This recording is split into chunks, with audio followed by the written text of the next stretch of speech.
আকাশবাণী কলকাতা জেলা চিঠি পশ্চিম বর্ধমান থেকে লিখেছেন আমাদের সংবাদদাতা তনুশ্রী বন্দ্যোপাধ্যায়। শিউলির গন্ধ পথে ঘাটে মাথা চারা দেওয়া কাশফুল জানিয়ে দিচ্ছে বছরভরের প্রতীক্ষা শেষ। মা আসছেন, আর কয়েকদিন পরেই দুর্গাপুজো। সর্বজনীন দুর্গাপুজোর পাশাপাশি জেলায় বহু জায়গায় পারিবারিক দুর্গাপুজোর আয়োজন চলছে। সেই সব পুজো বহু প্রাচীন। এই সব পুজোগুলির পিছনে রয়েছে নানান অলৌকিক সব কাহিনী, যা আজও লোকের মুখে মুখে ফেরে। দুর্গাদালান ঝাড়পোছ থেকে কাঠামোয় মাটির প্রলেপ কিংবা প্রথা মেনে পুজোর সাজ সরঞ্জাম জোগাড়ের প্রস্তুতি চলছে জোর কদমে। জেলার মুকুটে জুড়ল নতুন পালক। দুর্গাপুর ইন্ডাস্ট্রিয়াল ট্রেনিং ইনস্টিটিউটের সাফল্যে গর্বিত গোটা জেলা। কলেজের দুই শিক্ষক ইন্দ্রনীল মুখোপাধ্যায় ও সুকান্ত কোনার এবার জাতীয় শিক্ষকের শিরোপা পেয়েছেন। গত 5 তারিখ শিক্ষক দিবসে নয়াদিল্লির বিজ্ঞান ভবনে আয়োজিত অনুষ্ঠানে রাষ্ট্রপতি দ্রৌপদী মুর্মু তাঁদের হাতে এই সম্মান তুলে দেন।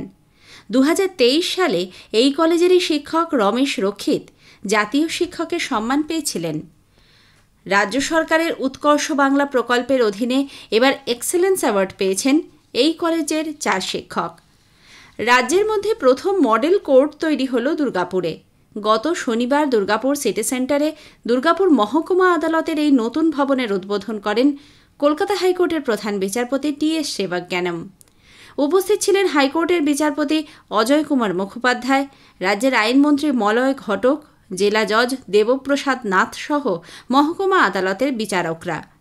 দীর্ঘদিনের দাবি মেনে 2018 সালে দুর্গাপুরের নতুন আদালত ভবনের কাজ শুরু হয়। এজন্য অনুমোদন করা হয় 29 কোটি টাকা। সম্পূর্ণ শীতাতপ নিয়ন্ত্রিত 4তলা এই ভবনে থাকছে 16টি এজলাস। নথি সংরক্ষণে থাকছে ডিজিটাল ব্যবস্থা।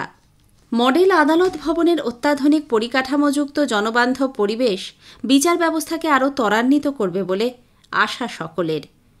নির্বিঘ্নেই সম্পন্ন হল নবম-দশম শ্রেণীর শিক্ষক শিক্ষিকা নিয়োগ পরীক্ষা। জেলার মোট 20টি কেন্দ্রে এই পরীক্ষা গ্রহণ করা হয়। পরীক্ষার্থীর সংখ্যা ছিল 12,121 জন। পরীক্ষা দিয়েছেন 10,241 জন।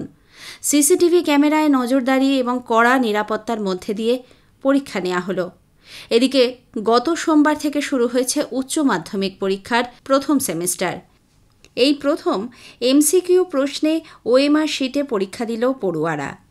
জেলাতে এবার মোট পরীক্ষার্থীর সংখ্যা 19,014 জন। তার মধ্যে ছাত্র 8,568 এবং ছাত্রীর সংখ্যা 10,446। জেলার 76টি কেন্দ্রে এই পরীক্ষা নেওয়া হচ্ছে। রবিবার ছিল পূর্ণ চন্দ্রগ্রহণ। কুলটির মিঠানি গ্রামে পশ্চিমবঙ্গ বিজ্ঞান মঞ্চের পক্ষ থেকে পূর্ণ চন্দ্রগ্রহণ দেখার জন্য শিবির করা হয়েছিল। একেবারে দূরবীনের সাহায্যে চন্দ্রগ্রহণ দেখার সুযোগ করে দেয়া হয়। অনেকেই মনে করেন গ্রহণের সময় কিছু খাওয়া উচিত নয়। এই কুসংস্কার দূর করতে চন্দ্রগ্রহণের সময়কালে চা বিস্কুট খাওয়ানোর ব্যবস্থা করা হয়েছিল বিজ্ঞান মঞ্চের পক্ষ থেকে। গত 1 তারিখ রাতে পাণ্ডবেশ্বর অজয় নদের পাশে পিএইচির জলপ্রকল্পে ক্লোরিন গ্যাস লিক করে এক মহিলার মৃত্যু হয়েছে।